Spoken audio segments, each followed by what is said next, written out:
ఈ ఏడాది తొలి చంద్రగ్రహణం హోలీ రోజున అంటే మార్చి 25న ఏర్పడబోతుంది. దాదాపు 100 ఏళ్ల క్రితమే ఇలాంటి చంద్రగ్రహణం ఏర్పడింది అంటున్నారు. మార్చి 25న ఉదయం 10 గంటల నుంచి 10 గంటల 24 నిమిషాల నుంచి మధ్యాహ్నం 3 గంటల 1 నిమిషం వరకు ఉంటుంది. దాని గరిష్టం మధ్యాహ్నం 12 గంటల 43 నిమిషాలకు సంభవిస్తుంది. గ్రహణ సమయంలో చంద్రుడు కన్యా రాశిలో ఉంటాడు. చంద్రగ్రహణము నూతన కాలం 9 గంటల ముందు ప్రారంభమవుతుంది.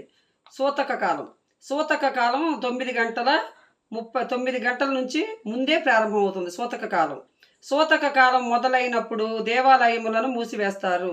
ఆ సమయంలో భోజనం చేయటం, వంట చేయటం, నిద్రించటం, పూజలు చేయటం అలాంటివి నిషేధం. గ్రహణ కాలంలో వచ్చే కిరణాలు ఆరోగ్యంపై చెడు ప్రభావం చూపుతాయి. అందుకే గర్భిణీలు, పిల్లలు, వృద్ధులు జాగ్రత్తలు తీసుకోవాలి. గర్భిణీలు బయటకు రాకూడదు. కత్తెర, సూది, కత్తులు అలాంటివి అస్సలు వాడకూడదు. గర్భంతో ఉన్నవాళ్ళు గ్రహణ సమయంలో నిద్రపోతే మరీ మంచిదని అంటారు.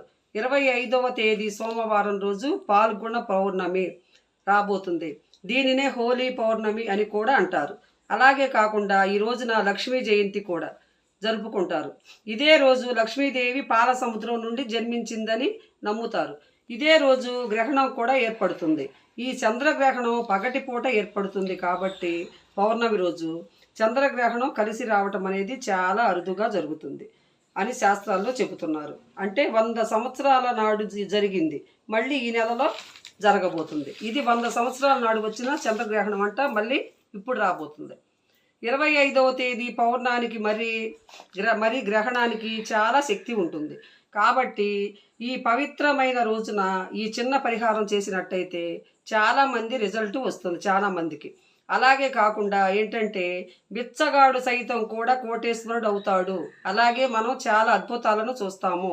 అదృష్టం, ఐశ్వర్యం కూడా కలుగుతుంది అని కూడా పండితులు చెబుతున్నారు. ఇది లక్ష్మీదేవి పుట్టినరోజు జరుపుకునే రోజు, అత్యంత శక్తివంతమైన రోజు. ఈ రోజున మర్చిపోకుండా 5 యాలకులు 5 లవంగాలతో ఈ పరిహారం అనేది చేస్తే అదృష్ట ద్వారాలు తెరుచుకొని ధనం విపరీతంగా వస్తుంది. డబ్బుకు సంబంధించిన సమస్యలన్నీ కూడా పోవటానికి అవకాశం ఉంటుంది. డబ్బుతో ఇబ్బంది పడేవాళ్ళకు కూడా అలాంటి సమస్యలన్నీ పోతాయి అని పండితులు చెబుతున్నారు.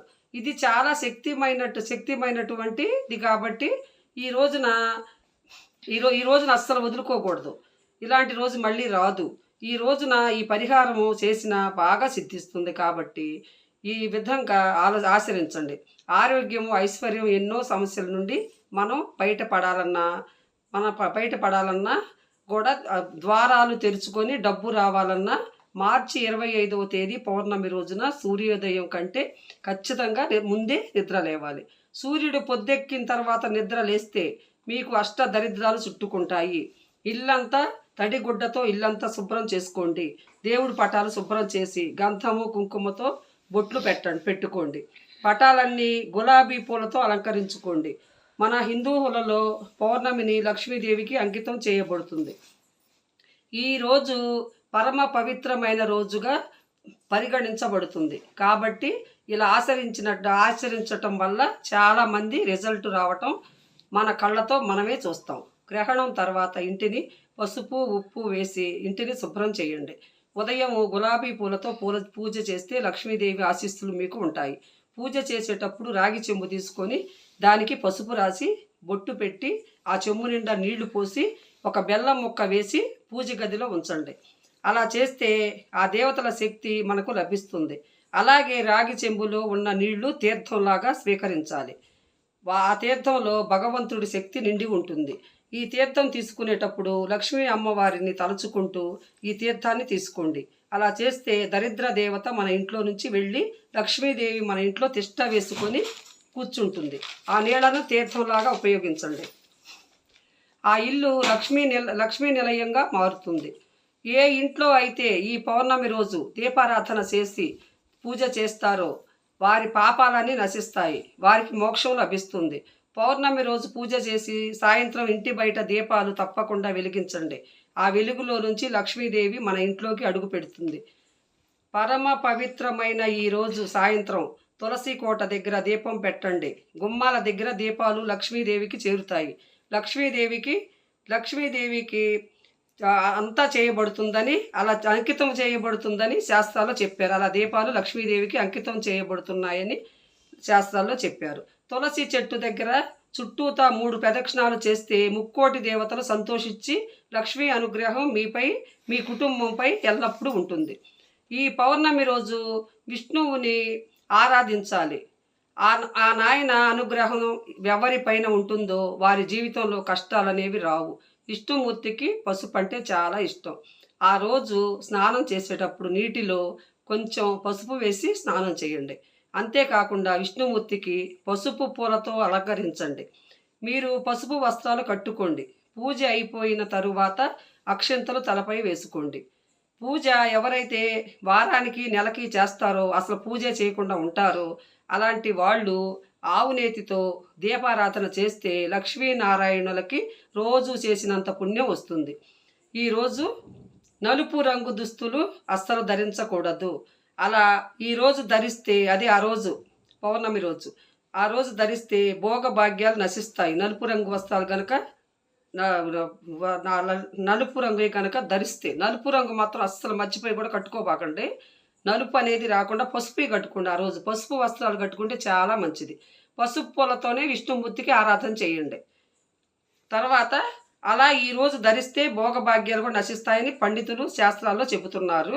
కాబట్టి పౌర్ణమి రోజు మాంసాహారము, ఉల్లి, వెల్లుల్లి తినటం మంచిది కాదు. ముఖ్యంగా కందిపప్పు వాడకూడదు. ఉప్పు, నూనె ఇలాంటివి కూడా ఆ రోజు ఇంట్లోకి తెచ్చుకోబాకండి. ఉప్పు, నూనె, కందిపప్పు వండుకోకూడదంటండి. ఆ రోజు పప్పు కూడా వండుకోబాకండి. ఆ రోజు మాంసము, వెల్లుల్లి, ఉల్లితో పాటు మామూలుగా కందిపప్పు కూడా వాడకూడదంట ఆ రోజు పౌర్ణమి రోజు, చంద్రగ్రహణం రోజు. హిందూ శాస్త్రం ప్రకారం సూర్య చంద్రగ్రహణాలు అశుభంగా భావిస్తారు. ఆ గ్రహణాల సమయంలో అందుకే ఎలాంటి శుభకార్యాలు చెయ్యరు. ఆలయాలను మూసివేస్తారు. చంద్రగ్రహణం మన భారతదేశంలో కనిపించదు. కొన్ని జాగ్రత్తలు నేను ముందు చెప్పినవి, అప్పుడు ఎటువంటి జాగ్రత్తలు పెద్దగా మనకి అక్కర్లేదు. కాకపోతే అది మన మీద పెద్దగా చూపించదంటండి. ప్రభావం మన భారతదేశంలో పెద్దగా లేదంట. లేకపోయినా సరే, కాకపోతే గర్భిణీ స్త్రీలు మాత్రం ఆ టైంలో బయటకు రావటం మంచిది కాదు.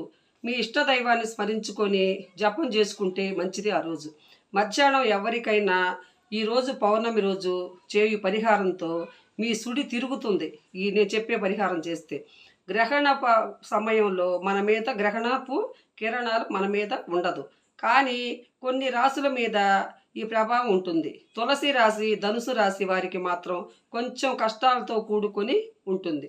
కొన్ని సమస్యలు, ఇబ్బందులు వస్తాయి వాళ్ళకి, ఆ రాశుల వారికి. గర్భిణీతో ఉంటే, ఆ రాశుల వారు కనుక గర్భిణీతో ఉంటే బయట తిరగకపోవటమే చాలా మంచిది.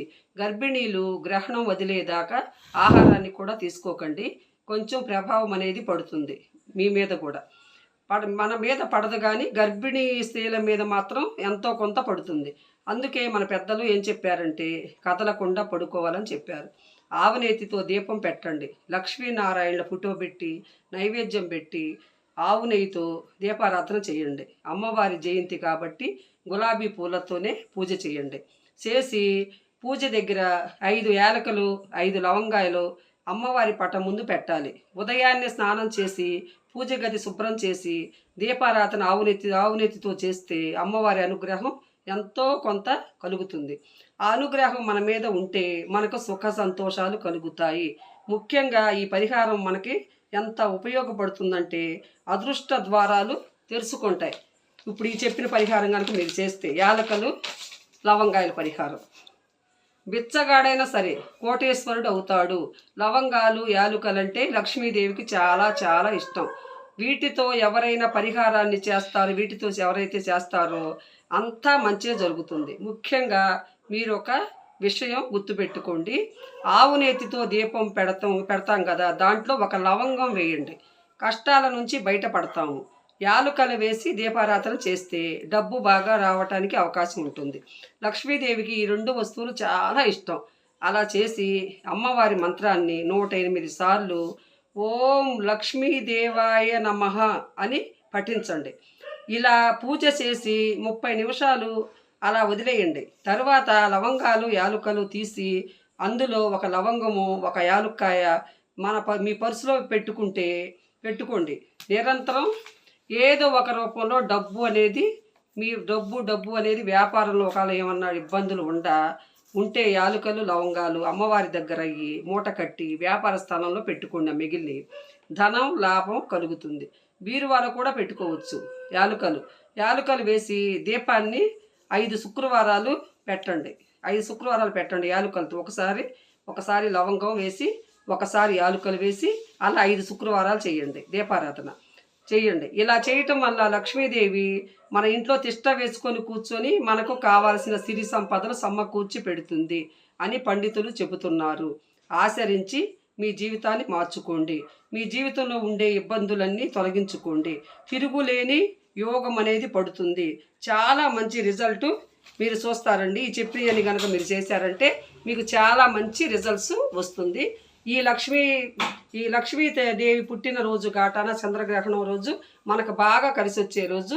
ఈ లక్ష్మీదేవి పుట్టినరోజు, ఆ పౌర్ణమి, ఆ చంద్రగ్రహణము ఈ 100 సంవత్సరాలకు ఒక్కసారి వచ్చాయంటండి. ఇవి అంత తేలిగ్గా రావండి. 100 సంవత్సరాలు మనం ఎక్కడున్నామో కూడా తెలియదు. అలాంటి రోజును వదులుకోకుండా ఈ చెప్పిన పరిహారం చేసుకొని డబ్బుతో ధనధాన్యాలతో సుఖంగా ఉండండి.